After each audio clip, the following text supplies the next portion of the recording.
Bonjour à tous. Je fais cette vidéo à l'attention de Bruno Le Maire, ministre des Finances, Olivier Dussopt, ministre délégué auprès du ministère de l'Économie, des Finances et de la Relance chargé des comptes publics, son prédécesseur Gérald Darmanin, qui est désormais ministre de l'Intérieur et qui a eu son rôle à jouer dans le sujet dont je vais vous parler, Emmanuel Macron, qui dirige tout, et l'ensemble des contribuables. Alors, un contribuable, c'est pas seulement quelqu'un qui est imposable ou qui paye des impôts sur les revenus ou une taxe foncière, ou voilà, hein, on est tous contribuables à partir du moment où on paye une TVA sur chaque morceau de PQ qu'on achète. Je vais vous faire part d'une anecdote personnelle, non pas parce que je pense qu'elle est super importante en tant que telle ou que je veux obtenir un quelconque privilège ou quoi que ce soit, mais simplement parce que je pense qu'elle est représentative en fait de ce qui se passe en France et éventuellement de ce qui se passe par rapport à la taxe d'habitation. Et pour ça, j'aurais besoin de vos témoignages, mais je ne pense pas me tromper. En fait, ce que je vis là, c'est ce que tout le monde vit plus ou moins.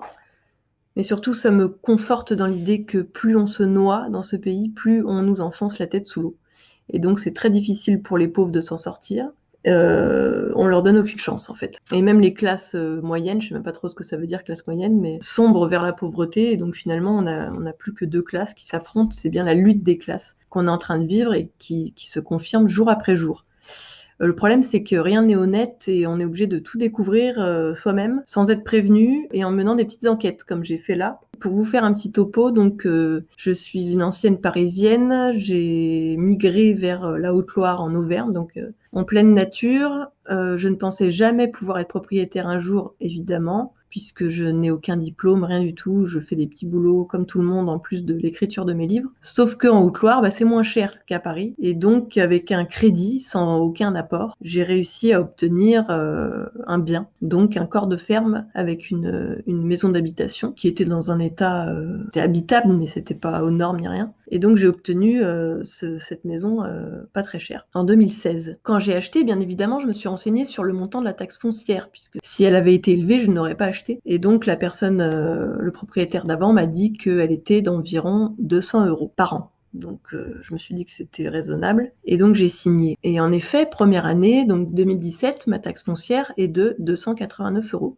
Donc jusque-là, tout va bien. Puis je fais quelques travaux d'aménagement et surtout, en fait, j'abats une cloison. Ce qui fait qu'en fait, le hangar qui est dans mon jardin est détruit. Donc je n'agrandis pas la maison, en fait, je la réduis puisque j'enlève une partie de mon habitation.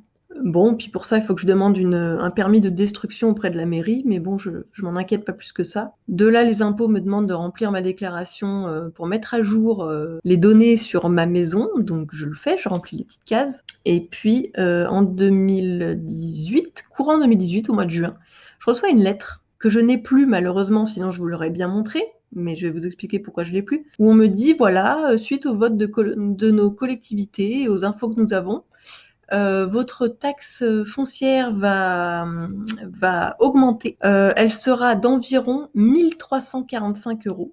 Et en fonction de votre situation, ce montant pourra aller au-delà. Donc moi, je lis ça, je calcule rapidement et je me rends compte que en fait, la taxe foncière va passer de 289 € à 1 345 € en un an.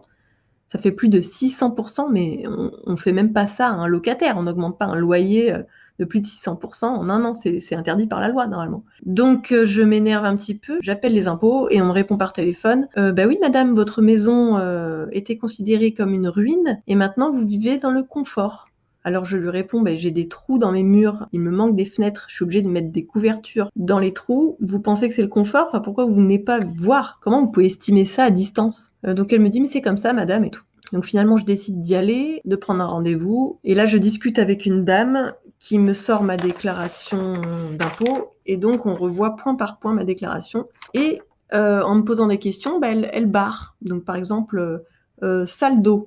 Entre parenthèses, salle de bain, salle de douche, cabinet de toilette. Moi j'ai mis 2 puisque j'ai une salle de bain et un cabinet de toilette. Et le bar, elle met non, fallait mettre 1 parce qu'en fait c'est que la salle de bain qu'on prend en compte. Pareil pour ma grange, elle avait pris ça pour un garage, etc., etc. Donc petit à petit elle barre et finalement elle me dit c'est bon, vous pouvez l'acheter la lettre, il y aura pas d'augmentation.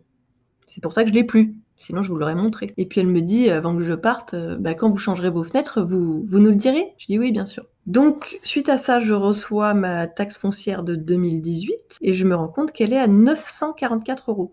Donc je me dis, ok, ça a pas atteint 1345 €, mais ça a quand même bien augmenté, contrairement à ce qu'elle m'avait dit. Donc j'envoie un petit mail de réclamation. Et là, j'ai pas de réponse à mon mail, j'ai simplement un avis de dégrèvement. Et donc je reçois une réduction de 200 €. Comme quoi, il faut gueuler, sinon on n'obtient rien. C'est quand même assez impressionnant. Donc j'ai finalement mon impôt en 2018 d'à peu près 700 €. Donc ça a quand même triplé par rapport à mon impôt de départ, mais bon, c'est mieux que rien. Et puis, donc ça c'était en 2018. En 2019, ça augmente d'à peu près 10 €, donc ça va à peu près. Et puis là, on est en 2020, je reçois ma taxe foncière, 1200 €. Voilà, 1190 €. Donc au final, ils ont réussi à m'augmenter ma taxe foncière de plus de 600% en l'espace de 2 à 3 ans. Donc moi, j'ai réclamé, j'ai fait des réclamations et je le referai encore cette année. Mais quelqu'un qui parle pas bien français, quelqu'un qui finalement en a marre d'aller gueuler toutes les 5 secondes pour demander...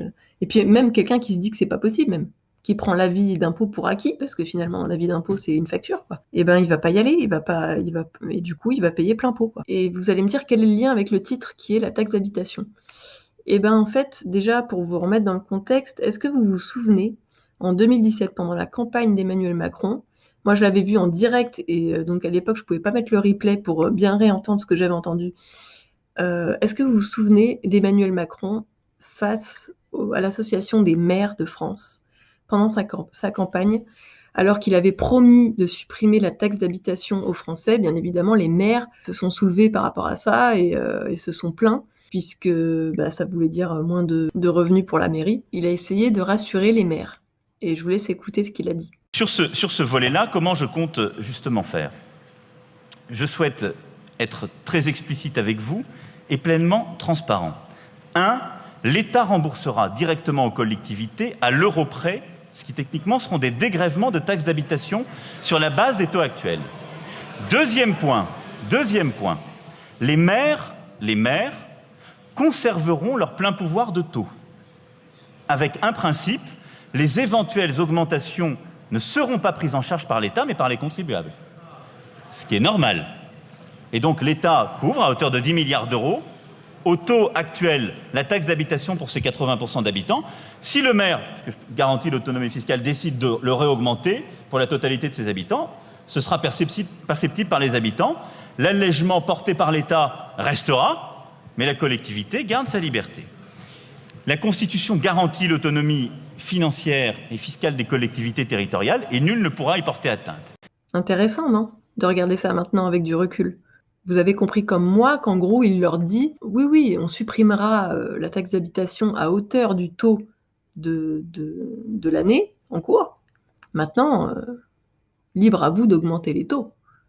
Hein, c'est le contribuable qui paiera. » Quand je l'ai vu en direct, cette vidéo, je me suis dit « Mais attends, là, il est en train de nous enfumer ou j'ai mal compris là ?» Sauf que j'ai pas pu remettre en arrière parce que c'était en direct. Mais maintenant, je me dis « Mais oui, mais c'est ça. » Mais en fait, c'est une fausse suppression de taxes. C'est un faux cadeau, c'est un cadeau empoisonné. Et même si c'était le cas, même si la taxe d'habitation était supprimée à la fin, sachant que à la base, elle devait être supprimée en 2021, puis ça a été repoussé en 2022, puis là, on vient d'apprendre au mois de juillet que en fait, ça serait totalement supprimé qu'en 2023, autant dire bien après le mandat de Macron, donc c'est très facile de dire ça. Mais admettons qu'elle soit supprimée. Et on se rend compte qu'à côté de ça, les autres impôts augmentent. Voilà. Donc finalement, c'est un système de vase communicant. C'est très facile. On vous fait un petit cadeau, mais en fait, c'est un cadeau empoisonné puisque de l'autre côté, on augmente le reste. Et on le voit aussi sur plein d'autres sujets. De toute façon, le pouvoir d'achat baisse. On le voit bien, les salaires n'augmentent pas. On est taxé toujours plus. Alors, encore une fois, je ne suis pas contre l'impôt. L'impôt, s'il était juste, moi, je serais la première à donner de l'argent, puisque finalement, c'est notre argent, c'est censé être notre argent. Si seulement on savait où cet argent allait, si seulement cet argent servait à l'écologie, par exemple, ou à nos services publics, je serais pour. Seulement, les services publics ferment, tout est privatisé, et ce sont que les pauvres qui payent. Les ultra-riches sont exonérés d'impôts. D'ailleurs, par rapport à la taxe foncière, quelles sont les conditions pour être exonéré de taxe foncière à votre avis? C'est d'avoir plus de 75 ans ou de toucher l'AAH, l'allocation handicapée. Donc ça veut dire qu'un vieux milliardaire, il est exonéré d'impôts, de taxes foncières. C'est magnifique. Et donc pour en revenir à la taxe d'habitation, petit exemple aussi que je mets en corrélation avec ce qu'on vient d'entendre, de ce que Macron disait aux maires en 2017. Et ben moi en 2017, je payais 235 € de taxe d'habitation. En 2018, ma taxe d'habitation est passée à 659 €. Donc elle a triplé. Et en plus, ils ont osé me mettre sur mon avis d'impôt que j'avais bénéficié d'une baisse de 30% de ma taxe d'habitation et que sans cette baisse-là, ma taxe d'habitation serait de 941 €. Donc je peux leur dire merci, ça a triplé, je dois les remercier. Puis après en 2019, ma taxe d'habitation est abaissée à 166 €. Et on me met, bien sûr, entre parenthèses, donc vous avez bénéficié grâce à la loi de Macron d'une baisse de 65% de votre impôt. Sans cette réduction, votre taxe serait de 473 €. Or, à la base, elle était de 235 €. Donc vous voyez bien que c'est vraiment de la fumisterie, encore une fois. Et on peut s'attendre à tout pour 2020. D'ailleurs, c'est dans quelques jours. Donc on va voir si effectivement je fais partie des 80% de gens qui n'ont plus de taxe d'habitation en 2020. Sachez qu'on peut très bien être dans les 20 autres pourcents et avoir toujours cette taxe d'habitation. C'est toujours pas sur quoi c'est basé, cette suppression, qui va l'avoir, qui ne va pas l'avoir. Bon, on en reparlera à ce moment-là. Quoi qu'il en soit, ce système d'imposition est totalement injuste. Au lieu de nous taxer, au lieu de nous mentir, à la limite, on nous dirait on vous supprime la taxe d'habitation, mais votre taxe foncière va augmenter. Voilà. Ou alors on fait rien, quoi, je veux dire. Mais on devrait tout simplement remettre l'ISF. Ça serait quand même super simple, on remet l'ISF. Donc là, je m'adresse à nouveau à Emmanuel Macron, Bruno Le Maire et toute la clique. Remettez l'ISF. On vous l'a demandé depuis 2 ans. Je veux dire, vous écoutez un peu les revendications du peuple ou pas? C'est quand même de l'argent facile. Il n'y a pas d'argent magique, vous dites? Eh ben c'est magique, vous verrez. Vous remettez l'ISF et vous récupérez des milliards. Les mêmes milliards que vous nous taxez. Vous voulez quoi? Vous voulez tuer les gens? Vous voulez faire quoi? Parce que là, concrètement, on meurt de faim. Je parle pas de moi personnellement. Je vais pas me plaindre moi personnellement. Je vais peut-être pouvoir m'en sortir, et sûrement. Et d'ailleurs, j'ai une maison et j'ai de la chance. Mais il y a des gens qui sont bien plus bas que moi. Et moi, je pense à ces gens-là.